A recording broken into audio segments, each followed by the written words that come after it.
Hallelujah, praise the lord.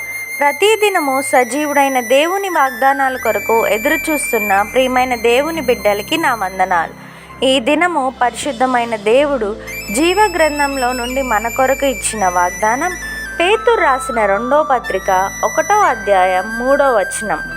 తన మహిమను బట్టియు గుణాతిశయమును బట్టియు మనలను పిలిచిన వాని గూర్చిన అనుభవ జ్ఞానము మూలంగా ఆయన దైవశక్తి, జీవమునకు భక్తిని, కావాల్సిన వాటన్నిటినీ మనకు దయచేయుచున్నందున దేవుని గూర్చినట్టు మన ప్రభు అయిన యేసును గూర్చినట్టు అనుభవ జ్ఞానం వలన మీకు కృపయు సమాధానమును విస్తరించునుగాక.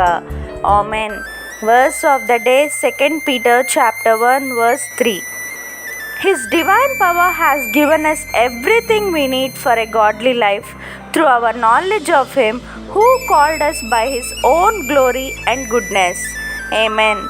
దేవుడైన యెహోవా నిశ్చయముగా నిన్ను ఆశీర్వదించునుగాక. ఈ వాగ్దానం విన్న మీ అందరికీ దేవుని కృప ఎల్లప్పుడూ తోడై ఉండునుగాక. May the Lord our God turn every curse into a blessing and loves you abundantly. Amen.